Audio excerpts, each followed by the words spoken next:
Tässä videossa käydään läpi Wordin muotoilukomentoja. Harjoitellaan siis tekstin perusmuotoilua, lihavointi, kursivointi, fontin koon ja värin muuttaminen ja niin edespäin. Aloitetaan harjoitus sillä, että luodaan pupputekstiä. Voit toki kirjallisesti lahjakkaampana varmasti kirjoittaa myös itse keksimääsi tekstiä. Minä käytän tätä.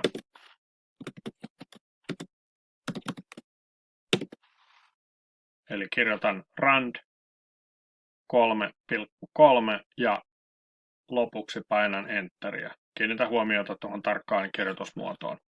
Täältä tulee pupputeksti. No niin, ja jos tutustutaan ihan ensimmäiseksi vaikkapa siihen, miten kirjasin kokoa ja lajia vaihdetaan. Ja toimitaan niin, että maalataan yli se teksti, minkä kirjasin halutaan muuttaa toiseksi. Nyt on vaihtoehtona, kun maalasin tekstin, valitaan joko tästä kelluvasta pudotusvalikosta tai vaihtoehtoisesti voin ottaa tältä nauhasta löytyvästä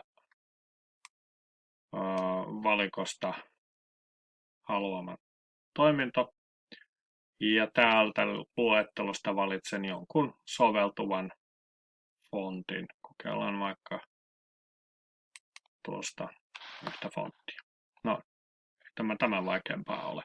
Seuraavaksi muutetaan fontin kokoa. Ja tästä fonttinimen vierestä löytyy fontin koko. Huomaatte, että täällä fontin koko loppuu 72. Jos haluatte isompia fontteja, niin tuohon kenttään voi kirjoittaa myös käsin fontin koon. Laitetaan nyt fonttikooksi vaikka 16. Näin. Ja nyt se selkeästi erottuu sitten tämä teksti tuosta alkuperäisestä muotoilusta. Sitten jos haluan muuttaa tuon tekstin taustaväriä, niin se tapahtuu näin, että maalaan yli sen tekstin ja sitten tästä löytyy painike, jossa on takana erilaisia taustavärejä. Eli tämä vastaa vähän sitä, kun korostuskynällä piirrettäisiin paperiin, niin tässä on lopputulos ihan sama. Eli laitetaan nyt vaikka se klassinen keltainen tausta. Nyt huomatkaa, että tässä on vähän eroa sitten. Täältä löytyy tämmöinen maalausämpäripainike täältä. Ja tämä muuttaa puolestaan sitten koko kappaleen värejä. Okei. Kumoan tämän äskeisen sotkun käyttämällä kumoa-painiketta tuolta vasemmasta yläreunasta. Klik ja väri poistuu. Hyvä. Nyt on saatu taustaväriä vaihdettua, mutta itse fontin väriä ei ole vielä vaihdettu. Ja jos vaikka otan tuosta sanan you kaksoisklikkaamalla, fontin väri vaihdetaan tästä painikkeesta, jossa on A-kirjain ja fontin tai semmoinen musta palkki siinä alla ja tehdään tuosta nyt vaikka vihreä sitten tuosta sanasta. Noin. Ja nyt huomataan, että tuossa painikkeen alla oleva palkki vaihtui myös väriin, eli siinä näkyy se nykyinen. Tuossa jos katsotaan ylempään, niin sama väri on havaittavissa tässä painikkeessa. No niin, hyvä. Sitten täältä löytyy lisää painikkeita Clear All Formatting, eli poista muotoilut, A-kirjain ja se toi pinkki symboli tuossa esittää sitä perinteistä pyyhekumia, joita ne meistä, jotka ovat käyneet kansakoulun, eivätkä ole diginatiiveja, olette joutuneet käyttämään. Maalataan siitä yli ja sieltä se poistuu kaikki ylimääräinen muoto. Maalataan yli ja klikataan painiketta. Eli jos mä haluan koko ensimmäisen kappaleen muotoilun takaisin alkuperäiseen muotoon tuosta tällä pyyhekumi-painikkeella, se poistaa siis kaikki muotoilut. Tämä näyttää nyt jäävän tämä taustaväri tänne olemaan. Hyvä. Eli tekstimuotoiluja, näitä kannattaa kokeilla nyt sitten vielä erikseen. Täältä löytyy erilaisia efektejä.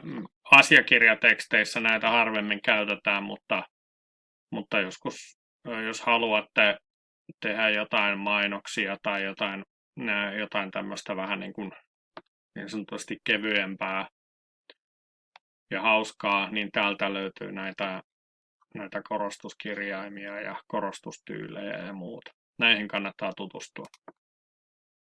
Hyvä. Otetaan kappale 2 tästä ja nyt tutustutaan sisennykseen ja sisennyksen lisäämiseen ja poistamiseen. Ja nythän kappale yleensä alkaa tästä tekstin vasemmasta reunasta, eli se mikä tältä viimaimesta näkyy valkoisena alueena, niin siitä se lähtee se tekstialue liikkeelle. Ja sisennys onnistuu painikkeella täältä nauhasta. Näin. Yleensä asiateksti A4 standardissa alkaa tuosta sarakkeesta 4,6 senttiä. Eli tuossa se näkyy nyt se oikea sisennys. Ja vastaavasti, jos nyt tuli liikaa sisennettyä, niin täällä on painikke tässä vieressä, jolla vähennetään sitä sisennystä. Tekstin käsittelyssä on kyllä hyvä opetella myös näppäinkomento Ctrl+M, joka tekee, näytän tässä Ctrl+M, ja sen kumoava toiminto Shift-Ctrl+M. Kirjoitetaan vielä tähän näkyville niin, että muistaa myöhemmin.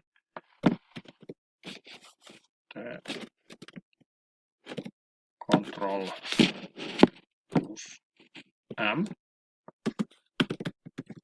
Sisentää. Shift.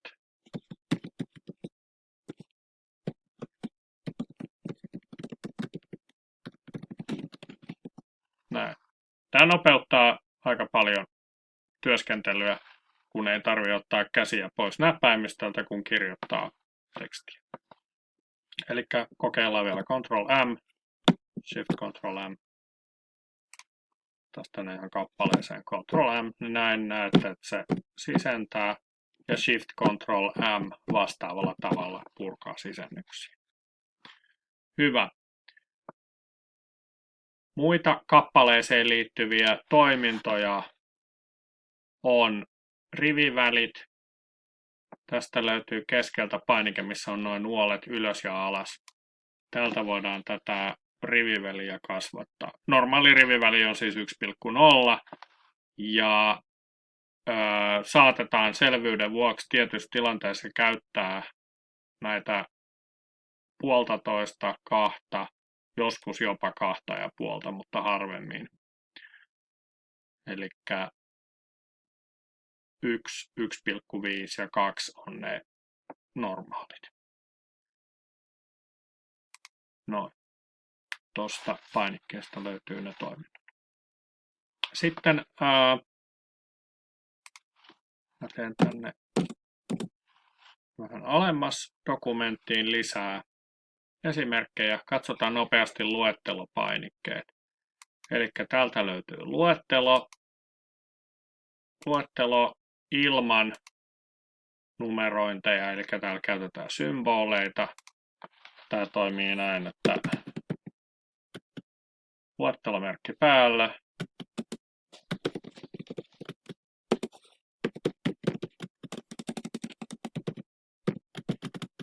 Ja sitten kirjoitetaan. Ja kun painaa 2 kertaa Enteriä, niin sitten se listan luominen päättyy. Numeroitu luettelo toimii ihan samalla tekniikalla, mutta tämä käyttää numerointia. Ja täältä löytyy sitten erinäköisiä numerointimuotoja. Jos halutaan käyttää tasonumerointeja, ne löytyy tästä viereisestä mutta nämä on vähän kehittyneempi toiminto, katsotaan näitä jossain vaiheessa myöhemmin. Mutta luettelon kirjoittaminen.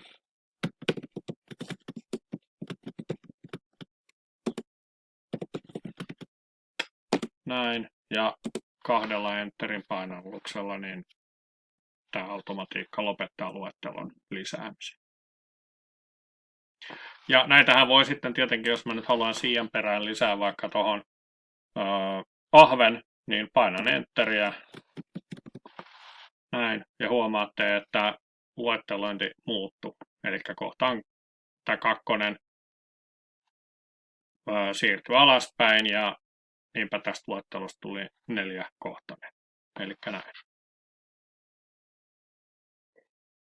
Hyvä. Kiitoksia. Jatketaan myöhemmillä videoilla lisää.